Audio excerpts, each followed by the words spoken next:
ফিরে এলাম বিরতির পর। যে খবরে নজর রাখবো, ময়না তদন্তে 150 গ্রাম ফ্লুইডের উল্লেখ। জরায়ুর ভিতর ও বাইরে মিলেছে 150 গ্রাম ফ্লুইড ল্যাব টেস্টের জন্য পাঠানো হয়েছে।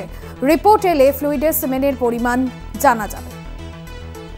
আপনাদের জানিয়ে রাখবো, আরজি কর কাণ্ডে মৃত তরুণী চিকিৎসক ইতিমধ্যেই তার যে ময়না তদন্তের রিপোর্ট সামনে এসেছে, যে উল্লেখ সেখানে রয়েছে, যেমন দেহের হাড় ভাঙা হয়েছে এমনটাই উল্লেখ রয়েছে।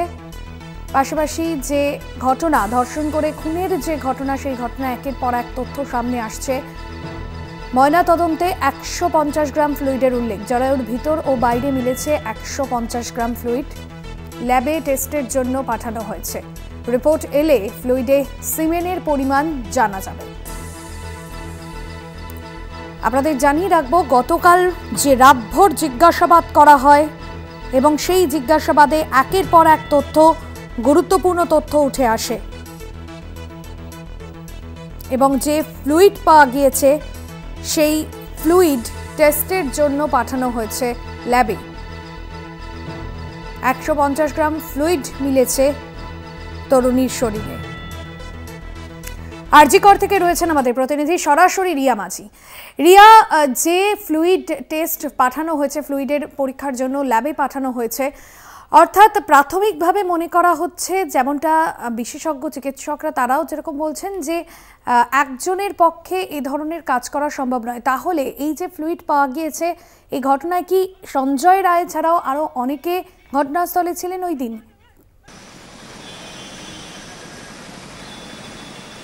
ভাস্বতী, এখান থেকেই তোমাকে একটা বিষয় জানিয়ে রাখবো, যেটা কিন্তু খুব সাইন্টিফিক্যাল একটা বিষয় এবং যেটা কলকাতা পুলিশের তরফ থেকে বারংবার বলা হচ্ছে যে কোনো একদম কনক্লুশনে আসবেন না, কোনো বিভ্রান্তিমূলক পোস্ট ছড়াবেন না। কারণ বেশ কিছু রিনাউন্ড ডক্টর সহ যারা সোশ্যাল মিডিয়ায় পোস্ট করছে, তারা কিন্তু বারংবার একটা জিনিস মেনশন করছে যে 150 গ্রাম ফ্লুইড পাওয়া গিয়েছে। তার মানে হচ্ছে একজন নয়, একাধিক জনের সঙ্গে জড়িত রয়েছে। এই বিষয়টা বারবার সামনে আসছে এবং যারা তদন্তকারী আধিকারিক বা যারা দক্ষ আধিকারিক, তারা কিন্তু যেমনটা জানাচ্ছে যে এই যে 150 গ্রাম ফ্লুইড, সেই ফ্লুইড কিন্তু পাওয়া গিয়েছে ইউটেরাস থেকে, অর্থাৎ যেই যৌনাঙ্গের ভিতর এবং বাইরে থেকে।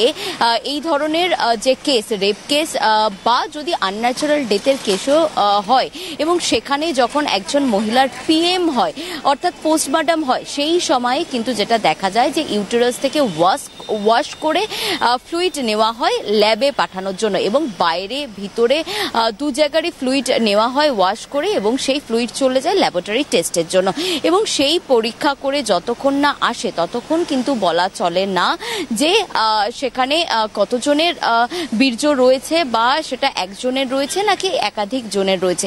এবং যেটা এখানে প্রশ্ন উঠছে, যে যেটা বারবার বলা হচ্ছে যে 150 গ্রাম ফ্লুইড, তোমাকে এটা একটু মেনশন করে রাখবো, সেটা হচ্ছে যে 150 গ্রাম ফ্লুইড পাওয়া গিয়েছে সেটা কিন্তু ওই তরুণী ডাক্তারের ইউটেরাস, অর্থাৎ তার যে প্রাইভেট পার্টস, তার ভিতর এবং বাইরে থেকে। এবং সাইন্টিফিক্যালি যেটা দেখা যায়, অলরেডি কিন্তু ইউটেরাসে ফ্লুইড থাকে এবং তার সব মিলিয়ে যে নেট অ্যামাউন্ট, সেটাই হচ্ছে 150 গ্রাম। সেখানে কিন্তু পোস্টমর্টম রিপোর্টে কোথাও মেনশন নেই যে শুধু সিমেনের অ্যামাউন্ট বা শুধু বীর্যর অ্যামাউন্ট 150 গ্রাম, এটা কিন্তু কোথাও মেনশন নেই। সেখানে কিন্তু শুধুমাত্র মেনশন রয়েছে যে 150 গ্রাম ফ্লুইড। এবং যেটা মেনশন করতে গিয়ে বা যেটা এক্সপ্লেনেশন দিতে গিয়ে তদন্তকারী আধিকারিকরা জানিয়েছেন বা তাদের সূত্র মারফত আমরা জানতে পেরেছি যে এই ধরনের কেস, এবং সেখানে যদি ইউডিও আনন্যাচারাল ডেথের কেসও হয়, সেক্ষেত্রে কিন্তু একজন মহিলা যে মৃতা, তার শরীর থেকে বা তার প্রাইভেট পার্টস থেকে, তার ইউটেরাস থেকে এই ফ্লুইড কালেক্ট করা হয় এবং সেটা বাইরে এবং ভিতরের ফ্লুইড কালেক্ট করা হয় এবং সেই যে কালেকশনের যে অ্যামাউন্ট বা তার যে নেট অ্যামাউন্ট, সেটা হচ্ছে 150 গ্রাম। কোথাও কিন্তু পোস্টমর্টম রিপোর্টে উল্লেখ করা নেই যে 150 গ্রাম সিমেন্ট পাওয়া গিয়েছে। এবং এখানেও আর একটি সাইন্টিফিক্যালি ব্যাখ্যা রয়েছে, যেখানে তদন্তকারী আধিকারিকরা বলছেন যে একজন পুরুষ, তিনি 1.5 মিলিলিটার অবধি তার সিমেন্ট হতে পারে। এবং যদি এইটাই সাইন্টিফিক্যালি হয় এবং যদি কেউ বলে যে 150 গ্রাম সেটা বীর্য, তাহলে সেটা কিন্তু একদমই ভুল। এবং সেটাই যদি হয় তাহলে আমাদেরকে ধরে নিতে হয় যে এখানে 1 বা 2 জন বা 3 জন নয়, 100 জন অবধি তাকে গণধর্ষণ করেছে। এইটা কিন্তু তখন এই বিষয়টা চলে আসবে। কিন্তু এখন যেটা দেখা যাচ্ছে, তদন্তকারী আধিকারিকরা যেটা বারবার বলছে যে বিভ্রান্তি ছড়াবেন না, যে পোস্টমর্টম রিপোর্ট আছে তার কোনো কনক্লুশন ব্যাখ্যা করবেন না, তার কোনো বাজে ব্যাখ্যা করবেন না, এবং যেটা রয়েছে সেটা কোনো অটোপসি সার্জনকে দেখান, তাহলে একমাত্র তিনিই সেটাকে একদম সঠিক ব্যাখ্যা করে বলতে পারে।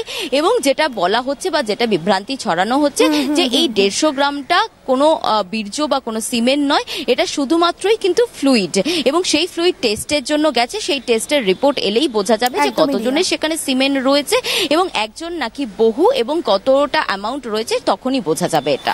একদমই ধন্যবাদ জানাবো। রিয়া মাঝি আমাদের প্রতিনিধি ছিলেন আমাদের সঙ্গে সরাসরি। অন্যদিকে এই ফ্লুইড ল্যাবে পাঠানো হয়েছে টেস্টের জন্য এবং পরবর্তীকালে এই বিষয়টা স্পষ্ট হবে পরীক্ষার পরই।